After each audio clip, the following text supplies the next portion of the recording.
Salam, hörmətli abituriyentlər. Bu videomuzda sizlərə İngiltərənin 5-16-cı əsrlər tarixindən danışacağıq.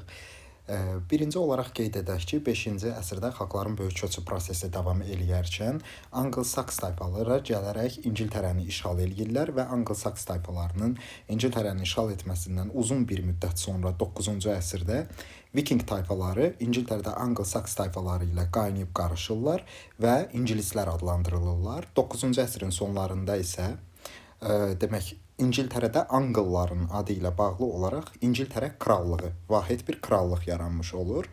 Və Fransanın 11-ci əsrin ortalarında Fransanın şimalında Normandiya ərazisinin hersoqu olan Wilhelm İngiltərə ərazisinə yürüş eləyərək Anglo-Saks tayfalarını məğlubiyyətə uğradır.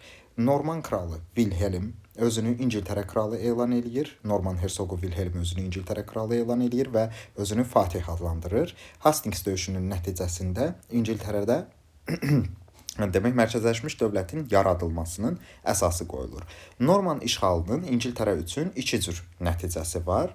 Bir var siyasi nəticələr, bir var iqtisadi nəticələr. Siyasi nəticələr bundan ibarətdir ki, Norman işğalı nəticəsində İngiltərədə kral hakimiyyəti güclənir, ölkənin siyasi birliyi formalaşır, siyasi birliyi möhkəmlənir və mərkəzləşmiş dövlətin yaradılmasının əsası qoyulur. İqtisadi nəticələr isə bunlardır ki, feodallaşma prosesi İngiltərədə güclənir, feodallaşma prosesi başa çatır və artıq bütün kəndlilər təhkimli vəziyyətinə salınır Norman işğalının, yəni Fatih Wilhelmin işğalının nəticəsində. Həmçinin daxili və xarici ticarət iqtisadi baxımdan genişlənir və bütün bunların nəticəsində Norman işğalı İngiltərəni həm siyasi, həm iqtisadi baxımdan formalaşdırmış olur. Fatih 1-ci Wilhelmin, yəni kral 1-ci Wilhelmin hakimiyyəti dövründə 1066-1087-ci illərdə İngiltərədə əhali və əmlakı siyahıya alınmış olur və bütün ölkə kralın mülkü elan edilir. Həmçinin Fatih Wilhelm, kral 1-ci Wilhelm feodalları özündən vassal vəziyyətinə salmış olur, asılılığa salmış olur. Ancaq 12-ci əsrdə hakimiyyətdə olmuş kral 2-ci Henrixin hakimiyyəti dövründə isə İngiltərədə 3 cür islahat həyata keçirilir. Bir var məhkəmə islahatı, bir var kilsə islahatı, bir də var hərbi islahat. Bütün bu islahatlar kralın hakimiyyətini gücləndirməyi bacarır. 2-ci Henrix məhkəmə islahatına əsasən deyir ki, bundan sonra istənilən bir azad insan məhkəməyə müraciət etmək hüququna malikdir. Azad insanlar məhkəməyə müraciət etmək üçün ödənc, yəni pul verməlidirlər və məhkəmədəki iş, vahid kral məhkəməsindəki iş iclasçılar tərəfindən həyata keçirilirdi. Yəni xüsusi təyin edilmiş şəxslər tərəfindən, iclasçılar, iclası həyata keçirənlər tərəfindən aparılırdı. Və vahid kral məhkəməsinin yaradılmasından sonra İngiltərədə demək feodalların xidmət müddəti azaldılır 2-ci Henrixin dövründə. Yəni hərbi xidmət müddəti, ordudakı xidmət müddəti və orduda iştirak etmək istəməyən feodallar qalxan pulu verməklə demək ordudan azad ola bilirdilər. Kral nə edirdi? Orduda iştirak etmək istəməyən feodaldan qalxan pulunu alırdı. Həmin adam, yəni iştirak etmək istəməyən feodal ordudan azad olurdu və bu qalxan pulunun hesabına muzlu qoşun saxlaya bilirdi. Muzlu qoşunun saxlanılması hesabına İngiltərədə ordu da gücləndirilir və 13-cü əsrin əvvəllərində Roma papası ilə İngilis kralı arasındakı münasibətlər pisləşir. Xatırlayaq, Fransada da eyni vəziyyət yaşanmışdı 14-cü əsrdə. Demək 4-cü Jozef Filipin zamanında Roma papası ilə münasibətlər kəskinləşmişdi. Buna səbəb nədir? Eyni Fransa ilə aparılan müharibələr İngiltərə kralını məcbur eləyir ki, vergiləri artırsın. O da vergiləri artırır. Hətta kilsə işlərinə də İngiltərə kralı müdaxilə eləyir və Roma papası da İngiltərə kralına deyir ki, əgər yəni belə etməyə davam eləsən, səni taxt tacından məhrum eləyəcəm, İngilis kralını. İngiltərə kralı da təbəələrinin bu haldan üsyana qalxacağından qorxaraq özünü kralın, yəni Roma papasının vassalı elan eləyir. İngiltərə kralı özünü Roma papasının vassalı elan eləyir. Bir dənə xatırlayaq, hansı ölkələri idi ki, özlərini papanın vassalı hesab eləyirdilər. Xaç yürüşlərinin içərisində bundan bəhs etmişdik biz. Polşa idi, xəritədə 7 nömrəli ərazi, İngiltərə idi, elə indi hal-hazırda danışdığımız vəziyyət və Danimarka idi ki, 42 nömrəli ərazi 7, 42 və 1 özlərini papanın vassalı hesab edən dövlətlərdən idilər və papanın vassalı elan olunması elə kralın özünü papanın vassalı hesab etməsi, vassalın yəni asılısı hesab etməsi gətirir elə üsyana çıxardır. Əslində kralın özü üsyandan qorxurdu ki, papa ilə münasibətlərin kəskinləşməsi nəticəsində əhali üsyana qalxacaq, amma özünü papanın vassalı elan etməsi də cəmaatın üsyanına səbəb olur və 1215-ci ildə üsyandan qorxan kral, yəni təbələrin, əhalinin arzularını və istəklərini qəbul edən kral Böyük Azadlıqlar Xartiyası, yəni xartiya sənəd deməkdir, əhaliyə azadlıqlar verilməsi haqqında böyük bir sənəd qəbul edir. Bu sənəd belə qısa formada yadda saxlaya bilərik ki, əhalinin iri təbəqələrinə, yəni iri feodallara geniş hüquqlar verilir, yəni istənilən cür hüquq verilir. Cəngavərlərə, şəhərlilərə, azad kəndlilərə isə məhdud şəkildə bəzi hüquqlar verilmiş olur.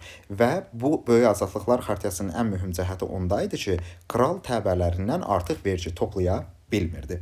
1365-ci ildə isə necə ki Fransada 1302-ci ildə demək orqan çağırılmışdı, silki nümayəndəli orqan, 1365-ci ildə parlament adlı silki nümayəndəli orqan çağırılır və 14-cü əsrdə həmin bu silki nümayəndəli orqana əhalinin bütün təbəqələrindən iştirak edənlərin demək aid olduğu bu silki nümayəndəli orqan parlament 14-cü əsrdə qanunların qəbul edilməsinə və vergi təyin etməyə də hüquq qazanmış olur. Yəni parlament 1365-də çağırılıb, amma 14-cü əsrdə qanun da qəbul etməyə, vergi təyin etməyə də hüquq qazanmış olur. Yəni bir növ müəyyən miqdar qanunverici orqana çevrilmiş olur.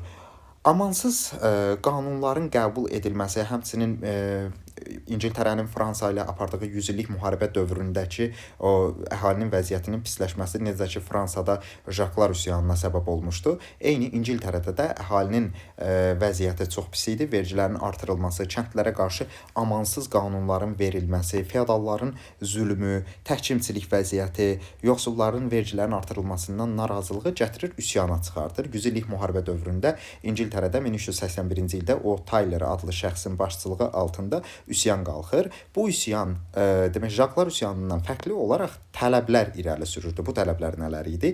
Biyarın, yəni kəndlinin feodal üçün əvəzsiz işləməsinin və təhkimçilik vəziyyətinin ləğv edilməsini istəyirdilər. Həmçinin bunlar istəyirdilər ki, vergilər azaldılsın. Birinci olaraq o Tyleri aldadırlar ki, kral sizin tələblərinizi qəbul edəcək. Onu aldadaraq məğlub eləyirlər. Yəni çəkirlər, bir yerə dəvət eləyirlər. O Tyleri bir feodal qəsrdə qətlə yetirirlər. Üsyan başa çatır, üsyan məğlub olur. Ancaq necə ki Jaklar üsyanı məğlub olsa da nəticəsiz qalmamışdı. Eyni zamanda o Tyler üsyanı da məğlub olsa da nəticəsiz qalmır.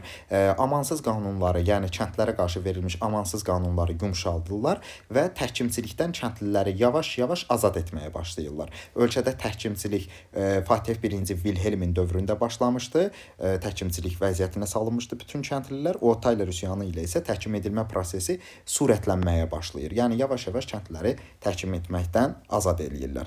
14-cü əsrdə Avropa dövlətlərindən İngiltərə və Fransa ərazisini, Almaniyanı, Avropanın bir çox bölgələrini çox dəhşətli bir epidemiya, yəni xəstəlik sarır. Bu qara ölüm adlandırılan vəba xəstəliyi idi.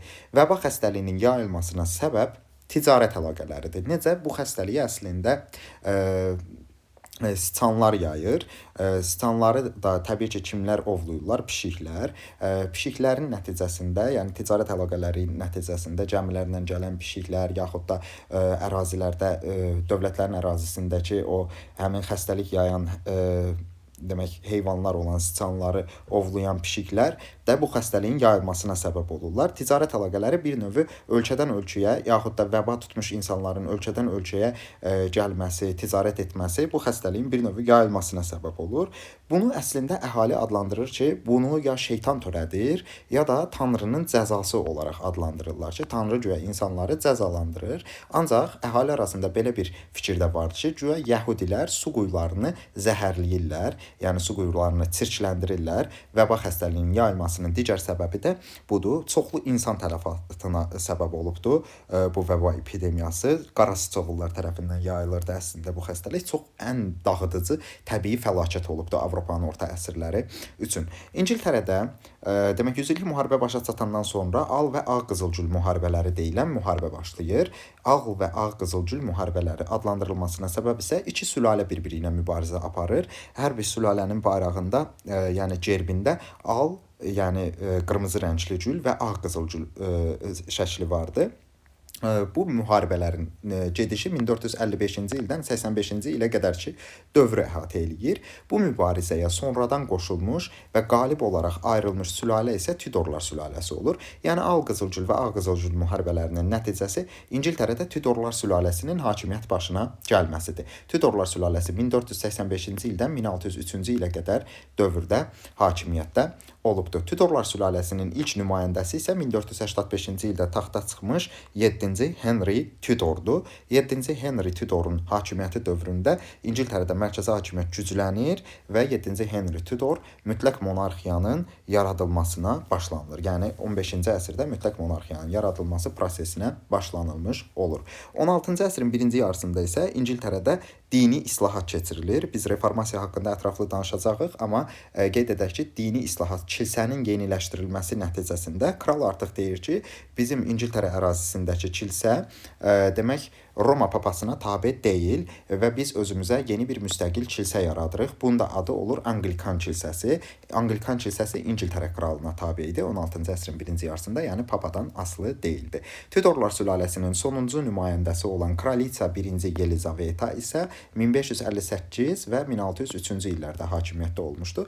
Kraliça Yelizavetanın hakimiyyət dövrü İngiltərənin qızıl dövrü adlandırılır. Bu dövr İngiltərə tarixi üçün çox rəngbərəng bir dövrdür. Tudorların sonuncu nümayəndəsi olan Kraliça 1-ci Yelizaveta demək iqtisadi baxımdan proteksionizm siyasətini tətbiq edir. Nədir bu proteksionizm siyasəti? İxracın təşviq edilməsi, yəni ölkədən xaricə mal göndərilməsinə dəstək verilir, amma ölkəyə kiminsə mal gətirməsinə məhdudiyyət qoyulur. Yəni daxili ticarəti himayə eləyir, xarici ticarətin ölkəyə gəlməsini, xarici ticarət anlamı bu deməkdir də, yəni xarici ticarət ixal, daxili ticarət ixrac. Daxili ticarətin himayə edilməsini demək təşviq eləyir, sürətləndirir, dəstəkləyir, amma xaricdən ölkəyə mal gətirilməsinə məhdudiyyətlər tətbiq eləyir, idxalı məhdudlaşdırır. İngiltərə Kraliça 1-ci Yelizavetanın hakimiyyəti dövründə dənizlərdə əsas rəqibi olan İspaniya ilə müharibəyə başlayır. Belə ki, İspanlar bu dövrdə Amerika torpaqlarına artıq kəşf olunmuş torpaqlara, yeni kəşf olunmuş ərazilərə gedib gəlirlər və İspanların gələn gəmilərini Kraliça 1-ci Yelizavetanın əmri ilə İngilis dəniz quldurları İspan gəmilərinə hücum eləyirlər və Amerikadan gətirilən o malları, nə bilim qızılı, daşqaşı, zəngin sərvətləri, qənimətləri ələ keçirirlər. Bu da İspaniya ilə İngiltərə arasında müharibəyə səbəb olur və bu dövrdə İspanlar özlərini məğlub edilməz adlandırırlar. İspanların bir məğlub edilməzlik anlayışı var. Yəni dənizlərdə heç kim bizi məğlub eləyə bilməz. İspanların məğlub armadası da elə onların məğlub edilməzlik simvolunu daşıdığı üçün məğlub edilməz armada adlandırılır. İngilislər 1588-ci ildə La Manche boğazındakı döyüşdə həmin o məğlub edilməz armadanı məğlub eləyərək qələbə qazanırlar və İngiltərə İspanların dəniz qüdrətini sarsıdır. Eyni Osmanlı da 16-cı əsrin birinci yarısında Əlcəzair yaxınlığında demək İspan donanmasını məğlubiyyətə uğratmışdı. Əsrin ikinci yarısında isə 1588-ci ildə isə ingilislər İspan donanmasını məğlubiyyətə uğradaraq öz dəniz qüdrətlərini artırmış olurlar və İngiltərə La Manche boğazında məğlub edilməz armadanı məğlub etdikdən sonra demək olar ki, Avropanın ən güclü dövlətlərindən birinə çevrilir və dəniz ticarətində müstəmləkələr uğrundakı mübarizədə mövqeyi güclənir. Tudorlar sülaləsinin hakimiyyət dövrü başa çatandan sonra hakimiyyətə Stuartlar sülaləsi gəlir. Stuartlar sülaləsinin hakimiyyəti dövründə də demək ölkənin Amerika torpaqlarında koloniyalar salmağa prosesi davam eləyir. Əslində demək Kraliçə 1-ci Yelizavetanın hakimiyyəti dövründə Amerika torpaqlarında koloniya, yəni ərazi, müstəmləkələr başqa bir dövlətdən asılı olan, başqa bir dövlət tərəfindən idarə olunan ərazi koloniya anlamına gəlir. İngiltərə Kraliçası 1-ci Yelizaveta Amerikada koloniyalar salınması üçün oraya səfərlər təşkil eləyirdi. Ancaq ki, bu proses Stuartlar sülaləsinin dövründən təsadüf eləyir və ilk koloniya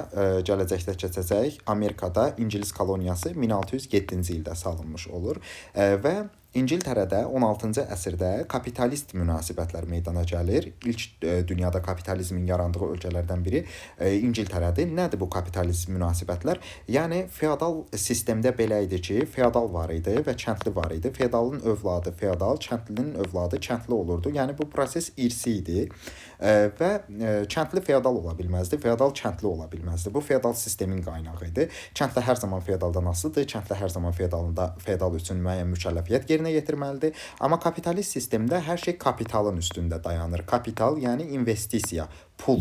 Kapitalın əsasında dayanan kapitalizm sistemi Avropada 17-ci əsrdə tam formalaşmağa başlayır. Elə ilk formalaşmağa başladığı ərazi də İngiltərədir. Kapitalizm sistemində var muzlu fəhlə, var kapitalist. Kapitalist nədir? Pulun əsas qaynağı olan şəxslər, yəni varlı şəxslər, əllərində xeyli məbləğdə pul cəmləşdirən, xeyli sahəyə pul qoyan, oradan çoxlu gəlir götürən insanlar və həmin bu gəlir götürməkdə olan insanlar demək özləri üçün muzlu insanlar işlədirlər. Buna da biz artıq kəndli yox, muzlu fəhlə deyəcəyik. Yəni muzlu fəhlələri pulla işlədənlər kapitalistlər adlandırırlar. Bunun bir çox növü var. Kapitalizmin bir çox burjuaziya adlanan, yenizadəcan adlanan, fermer adlanan kapitalist ünsürlər var ki, bu kapitalist sistemdə muzlu fəhlənin övladı kapitalist ola bilər. Yəni hər şey pulun əsasında dayanır. Kapitalistin övladı isə muzlu fəhlə ola bilər. Yəni hər şey pulu düzgün idarə etməkdən, düzgün sahəyə yönəltməkdən asılıdır. Yəni kapitalizm sistemi meydana gəldikcə İngiltərədə əslində iqtisadi baxımdan inkişaf eləyir. İngiltərənin əsas iqtisadi baxımdan orta əsrlərdə inkişaf qaynağı mahuddur. Mahud nədir? Yun istehsalıdır. Yunu istehsal etmək üçün də nə lazımdır? Çoxlu qoyun. Çoxlu qoyunu otarmaq üçün də çoxlu otlaq sahəsi lazımdır. Ancaq bu otlaq sahələri zaman keçdikcə tükənir.